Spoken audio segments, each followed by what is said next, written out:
இந்த செடியை பார்த்துக்கலாம்.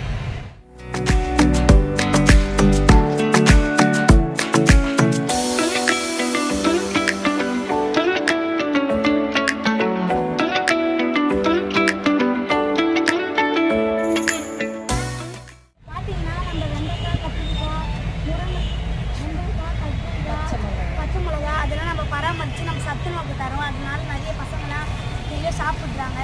சத்துணவு நல்லா இருக்குன்னு சொல்கிறாங்க. அதனால நாங்கள் நல்லா பராமரித்து சத்துணவு தந்து எல்லா மனதையும் மகிழ்வாக இருக்குது. நாங்கள் இதெல்லாம் நாங்கள் ஹார்ட் ஒர்க்காக நினைக்காம எங்களுக்கு ஒரு கடமையாக நினச்சி நாங்கள் செய்வோம்.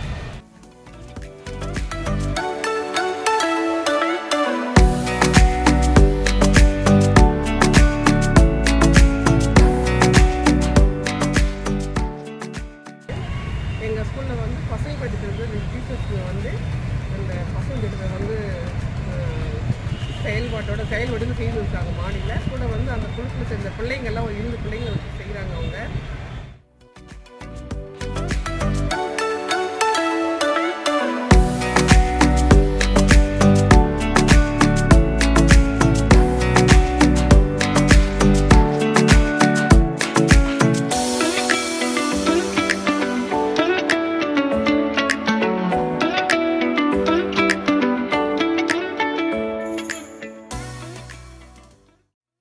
காய்கறி செடிகள், பச்சை மிளகாய் செடி இருக்குது, காய்கறி செடி இருக்குது, குரோட்டன்ஸ் வச்சுருக்கோம், அரளி செடி, பூச்செடிங்க வச்சுருக்கோம்.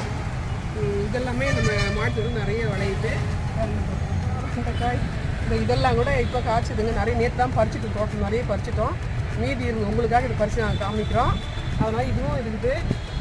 இப்போ மூலிகை செடி இருக்குது. எங்கள் தோட்டத்திலிருந்து சத்துணவுக்கு நாங்கள் காய்கறிங்கெல்லாம் கொடுக்குறோம். எங்கள் வந்து பறித்து அப்படியே ஃப்ரெஷ்ஷாக கொடுக்குறோம்.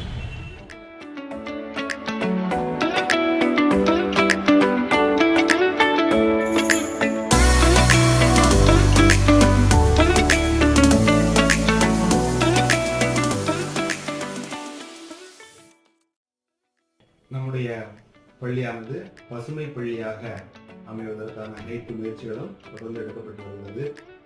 அந்த வகையில் பள்ளியில் NSS மாணவர்கள் மூலமும் வெளியில் உள்ள கல்லூரி மாணவர்கள் மூலமும் மரக்கன்றுகள் நடப்பட்டு நம்முடைய சுற்றுச்சூழல் மாணவர்களால் தொடர்ந்து பராமரிக்கப்பட்டு வருகிறது.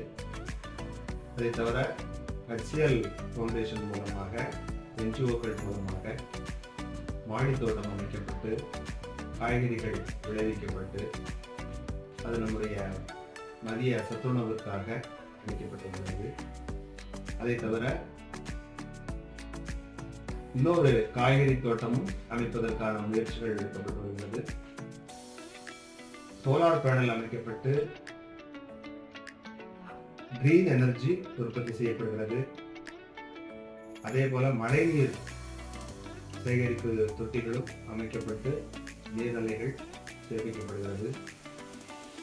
தொடர்ந்து பள்ளியை பசுமை பள்ளியாக மாற்றுவதற்கான அனைத்து முயற்சிகளையும் நம்முடைய பசுமைப்படை அமைப்பின் மூலமும் சுற்றுச்சூழல் மாணவர்கள் மூலமும் தொடர்ந்து முன்னெடுப்புகள் எடுக்கப்பட்டு வருகிறது. அந்த வகையில் நம்முடைய பள்ளி விரைவில் பசுமை பள்ளியாக மாறும் என்பதில் எவ்வித ஐயமும் இல்லை. நன்றி, வணக்கம்.